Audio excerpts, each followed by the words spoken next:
welcome back to Swindon Junction. Just thought I'd give you a quick update of what I've been doing in the last couple of months. This is the last video, and give you a bit of a progress on the TMD buildings that I've been doing. Okay, let's have a look. So yeah, what I've been doing? Well, basically I've been building this maintenance depot shed for the last couple of weeks. Just a few hours at the weekend, and that'll go off on over to there eventually. That table will have to be extended. The idea is to hold 3 sets of HST rakes, a couple of DMUs, and then this will be a dedicated DMU maintenance line. The emphasis of they'll bring stuff out from here, and this back area will be storage, scrap, rough area, port cabins, bit of disused track and scrap metal and stuff. And then once all this stuff goes, because I'm using it as a workbench at the moment, I'll put some lines in there and some greenery and stuff. So as you can see, I've put in some of the trusses, and while I was doing this I thought, oh, this would be a good idea to have another crane system inside.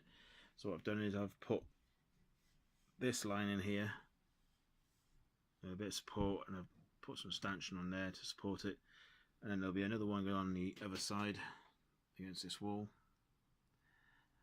And the idea is then to try and build like a mini overhead crane,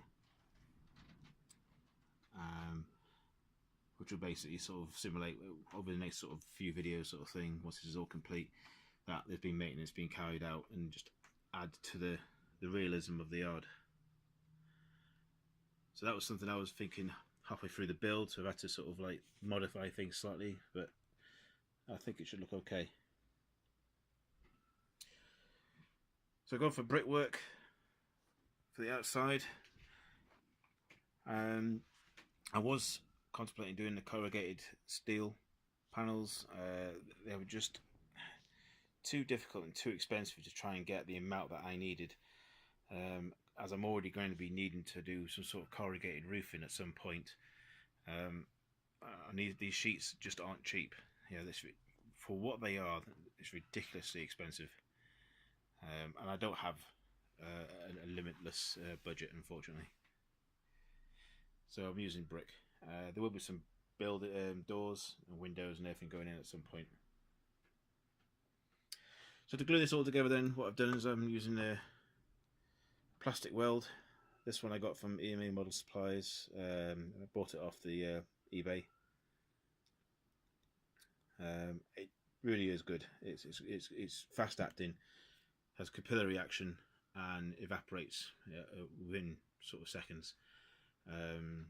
So needless to say, you know, you're putting these things together, and you've got literally seconds to react to any sort of corrections. So, you know, measure twice, cut once, and just cross your fingers that you get everything okay.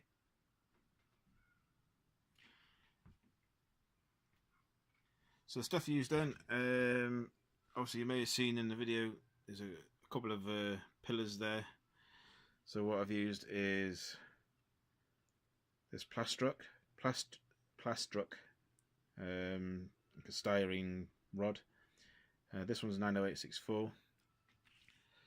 The truss that you saw earlier, code for that is 90657, and it's 19.1mm height wise.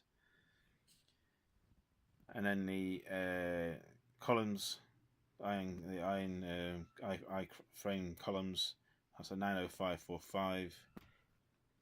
You get 5 pieces in a pack, and they're about 600mm long. Again, they're not cheap. They're usually, for 5 of these, is about between £8 to £11. For these, just for 2 of these, it was a tenner.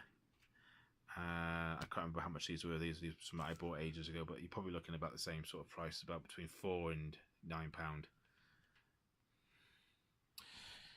So Here's the overview. And I've put a couple of logos in just to sort of give it a representation. There you go. So that will be the front.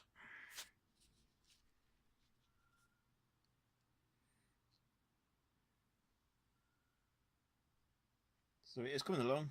I'm quite impressed with this plastic strut combination using the truss and the iron girders. It works quite well. The only thing you have to bear in mind is when you're actually joining one piece of this iron cross member to another to be extended, you just got to have it, try and have it perfectly level, perfectly straight edges. And if you find one that you take out of the pack has got a slight bend in it, try and correct it before you glue it together. And you can still do it afterwards, but it just causes more hassle.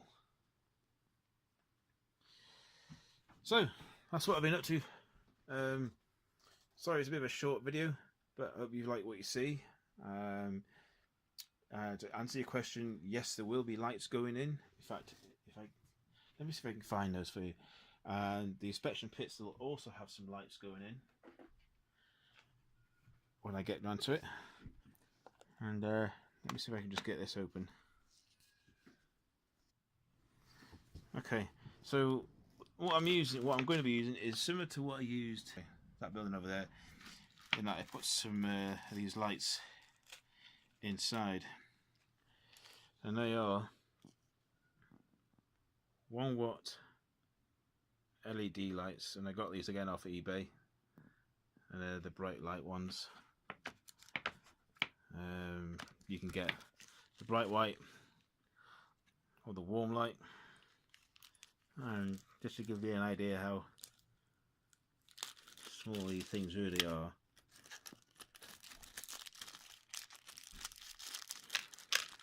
There we go. Okay, right, so put that in there. That's your basic LED light. And to give you an idea, here's a standard thinner ruler. So they are pretty small.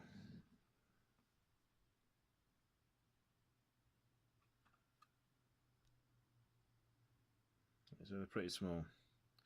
They do need resistors putting onto them. There's quite an informative A4 sheet for instructions. I don't think you'll catch it on here, but on that tongue there, it's quite difficult trying to manage this. And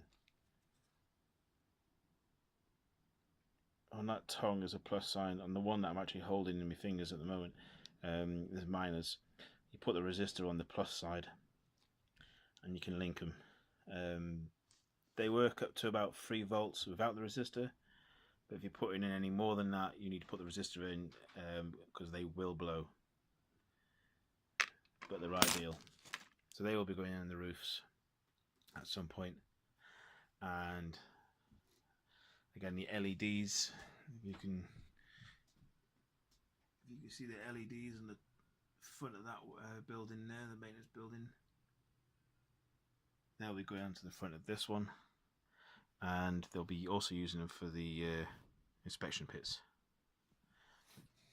And again, they're available off the internet. In fact, I did have some lying around, so I'm not too sure where they are at the moment. Oh, there we go. You can see them in the box. So we have the pre-wired LED SMDs, and they're between 3.2 and 3.4 volts. And again, it's off the same person that sells the other lights. They're really good. I mean, they are tiny, ridiculously small, but they do the job. So I hope you liked what you're seeing today. I know it's short and a bit brief. I haven't managed to do anything else with this at the moment. I did say I was going to start finishing this off and get the lights installed. Still planning on doing that. I just need to buy some few extra bits, tidy it up, and then just, like I said last time, just finish off this area. So I'm hoping literally sort of spring, definitely by the summertime, this building will be finished and it'll be lit up with all the miscellaneous stuff attached to it, signs and passengers and all that sort of stuff. So do bear with us. It's not, I've not forgotten about it. It is on my list of things to do. I'm sure you can appreciate that basically over time, you know, you think of new things to do and you want to get on with that, you know, straight away sort of thing while it's clear in your head, and then a few months down the road you sort of want to have a break, so you go on to other things, and unfortunately that's just the way I am. Some people can just go and do one thing at a time, go all the way through it. You know, that's great. You know, that's not an issue. I've done that myself in the past. But I think at the moment, because of what I want to do, you know, the track is pretty much okay. There will be some alterations at some point that I need to get around. But I need to wait till summer for that, because obviously with everything being in the winter at the moment, everything's contracted, so there is some gaps there which I've marked up, and the track work will be adjusted accordingly, put some expansion joints in. So I'm waiting for the summer before I start doing any more track work, so I can factor in that the heat and everything else that's in here. And then hopefully towards the latter part of summer I'll start building up this back end here, the platform one, and see how we get on. So hope you enjoyed the video. I said, if you've got any comments, tips, please do drop them below. And if you've not subscribed, please do also as well. And hopefully we'll have more of an update for you next month. Okay, bye for now. Catch you again later.